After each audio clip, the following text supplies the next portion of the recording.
आज की कहानी का नाम कर्ण पिशाचिनी है। तो चलिए शुरू करते हैं। क्योंकि मेरी तरह आप भी हिंदी भाषी राज्य में रहते हो, तो कहानी में जिस जगह का उल्लेख किया गया है वह आपको पता नहीं होगा। जगह का नाम बोलपुर है, जो बंगाल के बीरभूम जिले में उपस्थित है।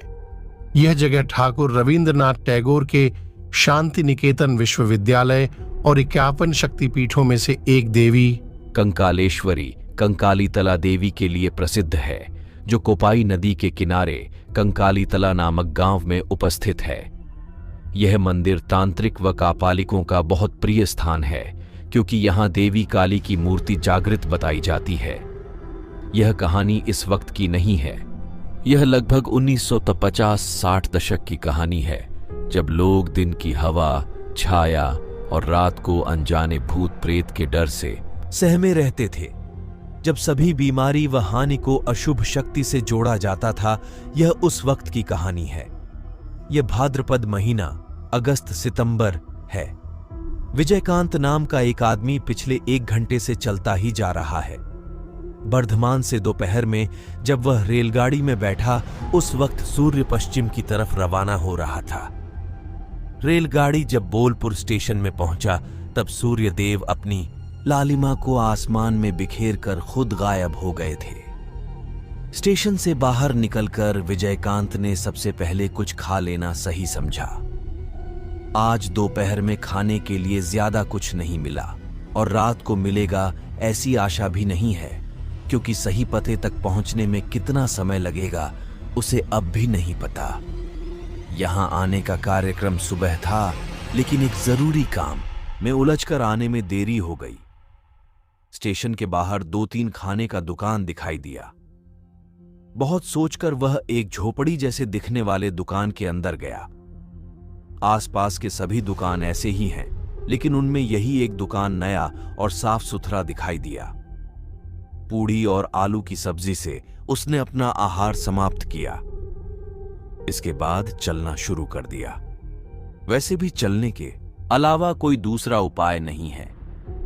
उसका गंतव्य कंकालीतला के पास ही एक ब्राह्मण घर तक है। अगर दिन होता तो कुछ बैलगाड़ी दिखाई देते, लेकिन शाम के वक्त 2-4 घर लौटते। लोगों के अलावा रास्ता लगभग सुनसान है। लगभग 10 किलोमीटर तक पैदल जाना है, इसीलिए देरी करने से कोई लाभ नहीं। देवी तारा को शरण करने उसने चलना शुरू कर दिया।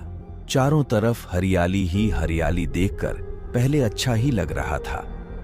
कुछ दूरी के फासले पर छोटे छोटे घर हैं, उसमें ज्यादातर झोपड़ी ही है। देखते ही देखते दिन की रोशनी एक समय बंद हो गई। वह आदमी बस्तियों को बहुत देर पहले ही पीछे छोड़ आया है। इस समय शाम के वक्त भी वातावरण कुछ ज्यादा ही उमस से भरा है। विजयकांत बीच बीच में ही अपने पॉकेट से रुमाल को निकालकर गले के पसीने को पोंछ रहा है। बहुत देर पहले ही शाम बीत चुकी है, इसीलिए वह कहां तक पहुंच गया है उसे समझ में नहीं आ रहा। साथ में घड़ी भी नहीं है।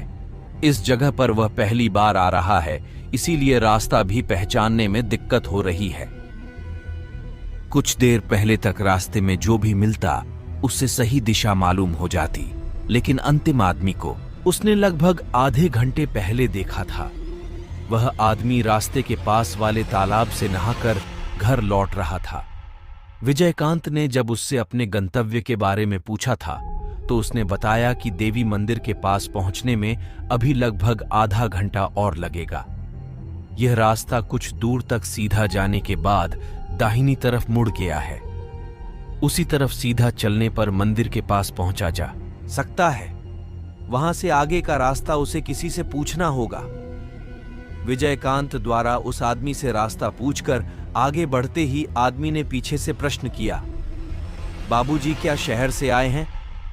विजयकांत द्वारा हां बोलते ही वह फिर बोला, थोड़ा जल्दी से पैर चलाकर आगे बढ़िए, क्योंकि आज रास्ता बहुत ही सुनसान है। क्यों? आज अमावस है। आज क्या कोई निकलता है?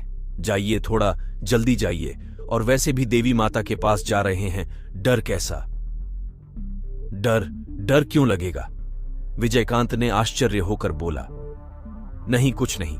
आज अमावस है, इसीलिए आसपास थोड़ा ज्यादा अंधेरा है, इसीलिए सावधान कर रहा था। अमावस्या, आज भाद्रपद महीने का अमावस्या है। हाँ बाबूजी, भाद्रपद महीने की अमावस्या मतलब आज तो कुशग्रहणी अमावस्या है। यह तो बहुत ही भयानक होता है। विजयकांत ने मन ही मन सोचा कि निकलने से पहले उसने इस पर ध्यान ही नहीं दिया। बहुत बड़ी गलती हो गई है, लेकिन अब जल्द से जल्द उसे अपने गंतव्य तक पहुंचना होगा। विजयकांत ने सामने की तरफ देखा कि चारों तरफ गहरा काला अंधेरा है। 2 कदम दूर भी ठीक से कुछ दिखाई नहीं दे रहा। वह सोचने लगा कि अब तक चल रहा था, लेकिन इतना अंधेरा है, इस पर ध्यान ही नहीं गया। कुछ देर रुककर विजयकांत ने सामने ध्यान से देखा और फिर चलना शुरू कर दिया। चलते वक्त उसे ऐसा महसूस होता रहा कि एक घना काला अंधेरा किसी पत्थर की तरह उसके रास्ते को रोक रहा है। किसी भी वक्त उसके शरीर से धक्का लगकर उसे शायद चोट पहुंचाएगा। डर ने उसे अपने आगोश में भरना शुरू कर दिया था। उसने किसी अंधे की तरह अपने दोनों हाथों को सामने की तरफ फैला दिया, जिससे हाथ पहले ही किसी अवयव को स्पर्श कर सके। विजयकांत ने अनुभव किया कि स्वस्थ आंख रहते हुए भी वह मानो अंधा है। कान ठीक रहने के बावजूद वह मानो बहरा है। अगर बहरा नहीं हुआ है तो वह क्यों कोई आवाज नहीं सुन पा रहा? या उसके चारों तरफ के सभी प्राणी जगत एक क्षण में ही गायब हो गए हैं। सभी पेड़ मानो किसी आशंकावश जम से गए हैं, वरना थोड़ा सा भी हवा चारों तरफ क्यों नहीं है? उसे कुछ भी दिखाई और सुनाई नहीं दे रहा, वह केवल चलता ही जा रहा है। अचानक विजयकांत को सुनाई दिया कोई लगातार कुछ गुनगुना रहा है, लेकिन यह गाना नहीं, मंत्र पाठ है। वह किस मंत्र का पाठ कर रहा है? विजयकांत ने ऐसे मंत्र पहले कभी नहीं सुना। वह मंत्र की आवाज की दिशा की ओर चलता है। नहीं, शायद वह मंत्र ही उसे खींच कर ले जा रही है। इसी तरह अंधेरे में चलते हुए विजयकांत ने दूर एक रोशनी की छटा देखी। किसी ने शायद आग जलाया है। विजयकांत को थोड़ा बल मिला, क्योंकि जब आग है तो वहां मनुष्य अवश्य होंगे। कुछ देर बाद विजयकांत ने देखा कि वह एक सुनसान जगह पर खड़ा है, जहां चारों तरफ बड़े बड़े पेड़ हैं। वहां से कुछ ही दूरी पर गहरे अंधेरे में एक विशाल शरीर वाला साधु पद्मासन में बैठा है। उस साधु के सामने एक जलता हुआ यज्ञ कुंड है। इसी आग को ही शायद विजयकांत ने दूर से देखा था। साधु के दाहिने तरफ एक कम उम्र वाली लड़की का संपूर्ण नग्न शव रखा हुआ है। उस लड़की की बाल जमीन पर चारों तरफ फैला हुआ है। लड़की के आंखों पर सुंदर सा पलक बिछा हुआ है, मानो कोई देवी सो रही है।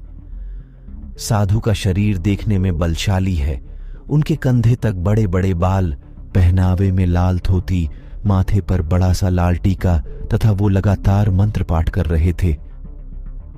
तथा बीच बीच में ये कंकाल खोपड़ी से आग में घी तथा साथ में बेलपत्र का अर्घ भी दे रहे थे। इस सुनसान वातावरण में मंत्र पाठ और बेलपत्ते के जलने की चिट-पुट आवाज ने परिवेश को भयावह बना दिया है। विजयकांत और खड़ा नहीं रह पा रहा। एक तो पहले से ही चलने के कारण थकान लगी है, और इस दृश्य ने मानो उसे अपने वश में कर लिया है। साधु के पीछे ही एक बूढ़ा आदमी नीम के पेड़ के नीचे आकर बैठ गया। चारों तरफ हवा में घी का सुगंध है। जितना समय बीत रहा था, मंत्र पाठ उतना ही तीक्ष्ण होता जा रहा है। बीच बीच में साधु कुछ घी लड़की के शव के ऊपर भी डाल रहा है। विजयकांत ने अचानक अनुभव किया कि पूरा वातावरण और भी भारी हो गया है। हवा में घी का सुगंध खत्म होकर एक सड़ा हुआ गंध फैल रहा है। कुछ होगा या फिर कुछ होने वाला है। विजयकांत डरते हुए साधु के क्रियाकलापों को देखता रहा। विजयकांत ने एक बार सोचा कि यहां से भाग जाया जाए, लेकिन उसका पैर मानो मिट्टी में धंस गया है। उसका पूरा शरीर भारी हो गया है और आंख धीरे धीरे बंद हो रही है। उसने अपने मन को यह कहकर सांत्वना दिया कि चलो, यहां पर कोई आदमी तो है। शायद वह कोई तांत्रिक व कपालिक है या शव साधना कर रहा है, लेकिन साधु भी तो एक मनुष्य ही है। थक जाने के कारण विजयकांत के दोनों आंख बंद हो रहे थे। शायद वह बैठे बैठे कुछ देर सो भी गया था। अचानक लाश के सड़ने जैसी गंध नाक में जाते ही वह जाग गया। उसकी नजर साधु की तरफ गई और नजारा देख शरीर कांप गया। साधु के शरीर में धीरे धीरे बदलाव हो रहा था। साधु का सफेद शरीर धीरे धीरे काले रंग में परिवर्तित हो रहा था। कुछ ही देर में एक सुंदर सा शरीर इतना कुरूपोभद्दा हो गया कि देखकर उल्टी आ जाए। वह किसी बाण की तरह मंत्र पढ़ रहा है। ओम ह्रीम नमो भगवती कर्ण पिशाचिनी चंडवेगिनी वद वद स्वाहा। यह किस वस्तु का मंत्र है जिससे ऐसा परिवर्तन होता है? विजयकांत आतंक व उत्तेजना से खड़ा हो गया है। उसकी नजर लड़की की शव पर पड़े। लड़की का शव थोड़ा थोड़ा हिल डुल रहा था। विजयकांत अपने आतंकित आंखों के पलकों को झपकाना भूल गया है। इसी वक्त अचानक चारों तरफ आंधी जैसे हवा चलने लगी, लेकिन विजयकांत ने ऊपर देखा तो पेड़ पौधे एकदम शांत हैं। तो फिर यह आंधी और हवा क्या है? क्या यह कोई माया रूपी आंधी है जिससे पेड़ का एक भी पत्ता नहीं हिल रहा? तो साधु क्या कोई साधना कर रहा है? कहीं यह कोई निम्न? इसी वक्त फिर विजयकांत की नजरें लड़की की शव पर पड़ी। लेकिन यह क्या हो रहा है? शव तो धीरे धीरे उठकर बैठ रही है। मंत्र पढ़ने के बीच में साधु उस लड़की के कान में बोल रहे थे, आओ आओ, आ जाओ देवी यक्षिणी, तुम आओ। कुछ देर ऐसे ही बीता। फिर अचानक उस लड़की का शव धीरे धीरे अपने पैरों पर खड़ी होने लगी। वह सुंदर लड़की अब वहां नहीं है। वहां पर खड़ी है एक विकृत शरीर, जिसके शरीर का रंग काला, लाल आंखें, लपलपाती जीभ और उसकी उदर बड़ी सी है। साधु हंसते हुए चिल्लाकर बोला, आ गई, तुम आ गई देवी, मैंने कर दिखाया। मेरी साधना सिद्ध हुई। ठीक उसी वक्त इस भयानक पिशाचिनी रूप को देख डर के कारण विजयकांत के मुंह से एक आवाज निकल गई। तुरंत ही वह भयानक मूर्ति लड़की के शव रूप में परिवर्तित हो गई। साधु चिल्लाते व गुस्से से हाहाकार करते हुए बोला, कौन है तू? किसने मेरी साधना में बाधा दिया? साधु अपने आसन से उठने लगा। विजयकांत ने अपने ऊपर आते खतरे को देखकर डर से सामने बिना देखे ही आगे की तरफ पूरी ताकत से भागने लगा। पानी, कीचड़, ईंट पत्थर के ऊपर से वह न जाने कहां भाग रहा है। भागते भागते ही वह एक जगह बेहोश होकर गिर पड़ा। दोस्तों, आज के लिए इतना ही। मिलते हैं अगले स्टोरी में। यह इस कहानी का पहला पार्ट है। दूसरा पार्ट जल्द ही आएगा। और अगर आप हमारे चैनल पर नए हैं तो ऐसे ही और हॉरर स्टोरी सुनने के लिए हमारे चैनल ट्रेपिड टेल्स को सब्सक्राइब जरूर करें और कमेंट में जरूर बताएं कि यह स्टोरी